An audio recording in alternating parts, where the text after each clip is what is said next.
a des spermatocytes 1 à 2 Z de chromosomes, des spermatocytes 2 à N chromosomes et des spermatides. C'est ces spermatides maintenant qui vont subir une différenciation pour donner naissance à des spermatozoïdes. Ces spermatozoïdes sont issus par une transformation de ces spermatides dont la tête est remplie de substances appelées acrosomes. Au niveau de la pièce intermédiaire, on a la présence des mitochondries et on a les flagelles. C'est à partir de ces flagelles maintenant que les spermes subissent ce qu'on appelle le processus de capacitation et de recapacitation, parce que ces spermes semblent inhiber la maturation de l'espermatozoïde, mais lorsque le spermatozoïde est déversé au fond du vagin de la femme, il y a ce qu'on appelle un processus de migration. Le processus de migration, les spermatozoïdes s'autoflagellent. Cette autoflagellation maintenant, dont le liquide séminal semble inhiber la maturation de l'espermatozoïde, va subir ce qu'on appelle la capacitation et la recapacitation afin que l'espermatozoïde ait un pouvoir fécondant, pouvant féconder, pouvant perforer la paroi périovocytaire pour féconder l'ovocyte ou ovotype. Donc, on revient au niveau de la myose.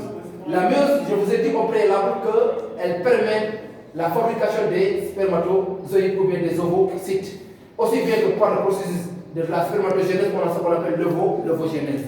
L'ovogénèse est un processus au cours de laquelle la cellule sexuelle femelle fabrique des ovotypes. Ces ovotypes ou ovocytes où on note la libération du premier globule polaire et du deuxième globule polaire est à l'origine de la fécondation lorsqu'il y a la rencontre d'un pronucléus mâle et d'un pronucléus femelle. La méiose est un processus de division où on note deux parties. La première partie, on a ce qu'on appelle le brassage intrachromosomique. La deuxième partie, on a ce qu'on appelle le brassage interchromosomique. Cette partie, c'est ce qu'on appelle le brassage interchromosomique. Le brassage interchromosomique. Ce brassage interchromosomique, on a la prophase 1 de méiose. On sait que la méiose est composée de division équationnelle et de division réductionnelle. Une division réductionnelle où on note la réduction du nombre de chromosomes et une division équationnelle où on note la division des centromères donnant naissance maintenant à des chromatides. Mais ce qui nous intéresse ici, c'est de comprendre les phénomènes de brassage interchromosomique et de brassage intrachromosomique. Parce que si vous ne comprenez pas le phénomène de ces brassages, vous ne pouvez pas comprendre les exceptions et la validation de la troisième loi de Mendel en génétique, mendélienne. Ici, on a la première division. Regardez les chromosomes. On a 4 paires de chromosomes. Ces 4 paires de chromosomes, au niveau de la prophase 1, on ne note pas la présence de crossing over. On ne note pas la présence de fragments. Les chromosomes, avec bien entendu les 5 étapes de la prophase où on a, c'est pas à votre niveau, on a la phase leptotène, la phase gygotène, la phase pachytène, la phase diakinèse, ainsi de suite, et zygotène. Donc, plus précisément au niveau de la phase pachytène, c'est là-bas qu'on note la présence des complexes synaptonémales donnant naissance à des phénomènes de linkage ou des phénomènes de recombinaison. Mais au niveau du brassage interchromosomique, on a l'absence totale d'essence de fragments. Les chromosomes sont séparés indifféremment par le hasard. Et plus précisément au niveau de l'anaphase 1 de méiose, on a la séparation indépendante des caractères, des chromosomes. Les chromosomes migrent indifféremment vers l'un ou l'autre des pôles de la cellule. Ce qui donne naissance maintenant à des chromosomes.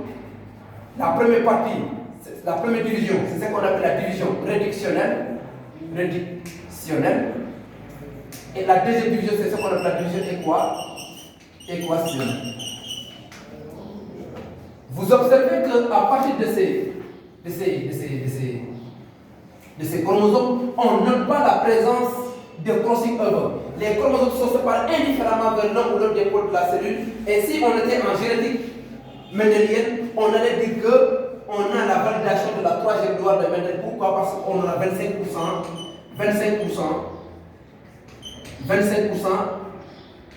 4 fois. Pourquoi on a 25%, 25%? Parce que les chromosomes sont séparés indifféremment en avancement de méiose, indifféremment vers l'un ou l'autre des pôles de la cellule, où on a l'absence totale total de linkage absolu et de partiel. Il n'y a pas de phénomène de recombinaison, il n'y a pas d'individu hybride, il n'y a pas de linkage. Donc, ce que vous devez retenir, qu'au niveau du brassage interchromosomique, où nous observons la phase réductionnelle et la phase équationnelle, notez bien qu'en génétique, ça va vous servir. Pourquoi? Parce qu'en génétique mendélienne, c'est ce brassage interchromosomique qui valide la troisième loi de Mendel. Et le brassage intrachromosomique, comme vous l'observez ici, c'est lui qui compose maintenant l'exception de cette troisième loi, où nous observons à la fois, bien entendu, un linkage absolu, où nous notons la présence des crossing over, ou linkage partiel ou absolu, ou absolu. Je vais revenir avec ces termes très bientôt. Regardez, on est à la prophase. Prophase 1 de méiose. Cette prophase, nous observons qu'il y a un échange de fragments de chromatide. Ce chromosome, matérialisé avec la couleur jaune, a hérité avec l'autre chromosome matérialisé avec la couleur marron. Chacun a hérité un de ces fragments. Ça se passe au niveau de la prophase, plus précisément au niveau de la phase pachytène. Au niveau de la phase pachytène, où nous observons la présence des chiasmata et la formation d'un complexe synaptonémal. Ici, on note l'essence des fragments. L'essence de ces fragments, maintenant, un des chromatides de ce chromosome, petit a, B, hérite le fragment du chromosome grand A, grand B, le petit b. Le grand B et ici le petit b. C'est ce phénomène qui est à l'origine maintenant des phénomènes de recombinaison. Des phénomènes de recombinaison. C'est ce qui est à l'origine de la présence des individus hybrides. Ici, on a le A hérité un fragment petit b, et ici, le A hérité le fragment petit b. Et c'est ce genre de fragment maintenant qui est à l'origine de la présence des pourcentages majoritaires et des pourcentages minoritaires. Ici, on a ce qu'on appelle le linkage partiel. Pourquoi on parle de linkage partiel? Parce qu'on a deux. Bon, si on était toujours en génétique mendélienne, on aura deux pourcentages majoritaires parental et deux pourcentages minoritaires recombinés. Ces deux pourcentages minoritaires recombinés expliquent maintenant l'exception de la troisième loi de Mendel. Donc, ce que vous devez récapituler par rapport à la méiose, on sait que la méiose est un processus qui nous permet d'avoir des chromosomes sexuels. Nous le savons. On sait que dans la méiose est mêlée avec la formation des gamètes, comme la spermatogénèse et l'ovogénèse. Mais la méiose en tant que telle, on a ce qu'on appelle un brassage interchromosomique et un brassage intrachromosomique. Le brassage interchromosomique est à l'origine de la validation de la troisième loi de Mendel en génétique mendélienne, et le brassage intrachromosomique est à l'origine de l'exception de la troisième loi de Mendel. Soit on a un linkage absolu, où on a 0 phénotype recombiné, 50% et 0 phénotype recombiné, ou on a un linkage partiel avec 2 pourcentages majoritaires de type parental et 2 pourcentages minoritaires de type recombiné. Si vous comprenez ce phénomène, au niveau de la génétique mendélienne, vous n'aurez pas de problème. D'où la nécessité maintenant d'essayer de comprendre exactement ce qui explique l'exception et la validation de ces deux lois de Mendel. Excepté maintenant la ségrégation des caractères, la deuxième et la première. Donc, la méiose est une leçon fondamentale permettant aux élèves de terminale S de comprendre le phénomène des exceptions ou de la validation des lois de Mendel, mais aussi de comprendre ce qu'on appelle la fécondation. La fécondation maintenant. La fécondation est un processus au cours de laquelle deux gamètes, mâle et femelle, se croisent. On sait que l'individu est diploïde à 2 chromosomes qui est égal à 46 chez l'être humain. On a la cellule mère appelée diploïde. Cette cellule subit une séparation, c'est-à-dire le nombre de chromosomes sera réduit et sera divisé en 23 où n sera égal à 23 paires de chromosomes. Chaque cellule sexuelle contient une paire de 23 chromosomes, 23 chromosomes. Ces deux cellules maintenant sont appelées à se croiser. Le kélétype mâle et le kélétype femelle sont appelés à se croiser. Il y a ce qu'on appelle un pronucléus mâle et un pronucléus femelle.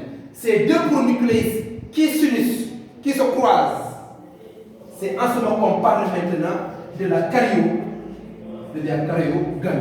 La caryogamie, on a caryo qui signifie noyau et gamie signifie la rencontre. Donc, ce sera la rencontre de deux noyaux mâles et femelles qui donnent naissance à un individu diploïde. Et là, on dit que 1 plus 1 égale 1. Pourquoi? Parce que 23 paires de chromosomes donnent naissance à un individu à 46 chromosomes. Et là maintenant, c'est l'importance de la fécondation. Et puis, bien entendu, avec le processus, lorsqu'il y a la fécondation, l'ovocyte est transformé en ovule. Et l'ovule maintenant subit ce qu'on appelle un phénomène de segmentation à l'étape blastomère jusqu'à l'implantation de l'œuf au niveau du nid. Au niveau de la dentelle utérine appelée nid. C'est en ce moment l'implantation de cet œuf au niveau de la dentelle, au niveau du nid de la dentelle, c'est pourquoi on parle de la nidation. Donc, mes chers, c'est ce que vous devez retenir par rapport à la leçon portant sur la méiose et la fécondation. D'où la nécessité maintenant d'essayer de comprendre exactement le phénomène de la méiose et le phénomène de la fécondation.